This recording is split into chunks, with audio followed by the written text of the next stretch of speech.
Drugs కేసులో Sriram అసలేమైంది? Senior నటుడు Srikanth alias Sriram drugs కేసులో చిక్కుకున్నాడు. ఏపీలోని తిరుపతి నుంచి చిన్నప్పటి సినిమా డ్రీమ్స్ తో చెన్నై చేరిన శ్రీరామ్ చిన్న చిన్న రోల్స్ తో స్టార్ట్ చేసి రోజాపూల్ సినిమాతో హీరోగా ఎంట్రీ ఇచ్చాడు. తెలుగు, తమిళ, కన్నడ సినిమాలో తన నటనతో మెప్పించాడు. ఒకరికి ఒకరు సినిమాతో మంచి క్రేజ్ సంపాదించిన ఈ నటుడు రీసెంట్ గా హరికథ వెబ్ సిరీస్ లోను సందడి చేశాడు. కానీ ఇప్పుడు ఊహించని twist. Chennai narcotics intelligence unit పోలీసులు శ్రీరామ్ ను డ్రగ్స్ కేసులో అరెస్ట్ చేశారు.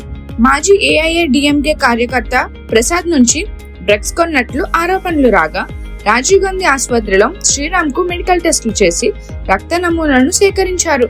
అనంతరం ఇంగంబక్కం పోలీస్ స్టేషన్ లో 2 గంటల పాటు విచారణ జరిగింది.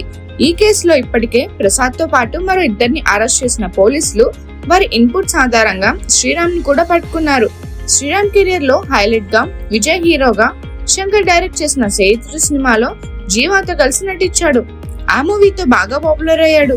ఇప్పుడు అతని అరెస్ట్ విషయం చెన్నై సినీ ఇండస్ట్రీలో హాట్ టాపిక్ గా మారింది. సోషల్ మీడియాలో ఈ న్యూస్ వైరల్ అవుతుంది. శ్రీరామ్ ఫ్యాన్స్ షాక్ గా ఉన్నారు. మరి ఈ కేసు ఎటు మల్లుతుందో చూడాలి. మరిన్ని మూవీ అప్డేట్స్ కోసం, ఫిల్మ్ రివ్యూస్ కోసం ఫాలో అవుతుండండి ఫిల్మీ బౌల్.